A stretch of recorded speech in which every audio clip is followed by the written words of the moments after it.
அப்பப்பப்பப்பப்பப்பா. ஆ, உடம்பெல்லாம் எரிகிறது. இந்த கதிரவன் கடும் வெப்பத்தை உமிழ்கிறான். ஆ, அனல் காற்று வீசுகிறது. குருநாதா, அந்த மரம் நம்மை ஒரு வருடமாக அலைகழிக்க வைத்து விட்டது.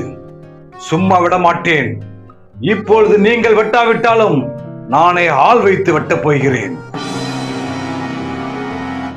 சீடா, அமைதியாக வா. காட்டு கல் தேக்கியே, என்ன பழையபடி மாறிவிட்டாய்?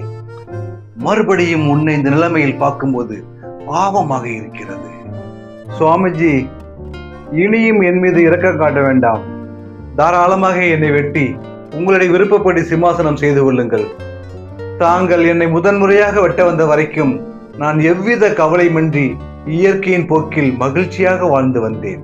நீங்கள் வெட்ட வந்த பிறகுதான் நான் என்னை பற்றி உணர்ந்தேன். நான் யார்? நான் எதற்காக பிறந்தேன்? என்னால் மற்றவர்களுக்கு என்ன பயன்? இந்த உலகில் நான் பிறந்ததற்கான காரணம், கடவுள் எந்த ஒரு உயிரையும் சாதாரணமாக படைக்க மாட்டாரே என்பதையெல்லாம் ஒவ்வொரு நொடியும் உணர்ந்து உணர்ந்து ரசித்து ரசித்து வாழ்ந்தேன். இயற்கை எப்போதுமே விதைகளை ஜீரணிக்க அனுமதிப்பது இல்லை. காய்ந்த விதைகள் மீண்டும் மீண்டும் உயிர் தெழுந்து வருகிறதே, எப்படி அதிசயம் அல்லவா? வாழ்க்கை பாடத்தை முழுவதும் நன்கு உணர்ந்த என்னை வெட்டி மன்னருக்கு சிம்மாசனம் செய்து கொடுக்க முழு மனதோடு சம்மதிக்கிறேன்.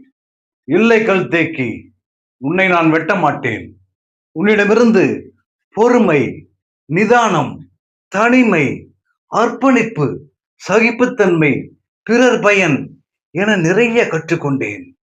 நாம பிறந்த பயன் நமக்கு மட்டுமல்ல, நம்மை சாராதவர்களுக்கும் எவ்வாறு நம்மையே கஷ்டப்படுத்தி பயன் தருகிறோம் என்பதை உன் மூலம் பாடமாக கற்றுக்கொண்டேன். கல் தேக்கியே, இப்போது நான் குரு இல்லை, நீதான் என்னுடைய மானசீக குரு. இந்த உலகத்தில் ஒவ்வொரு உயிரிடமிருந்தும் நிறைய கற்றுக்கொள்ளலாம் என்பதை உணர்த்தி விட்டாய். இனிமேல் நான் உன்னை வெட்ட மாட்டேன். எந்த ஒரு உயிரையும் அழிக்கவும் மாட்டேன். இது உன் மீது ஆணை. நன்றி குருதேவா. அனைவருக்கும் வணக்கம். நன்றி.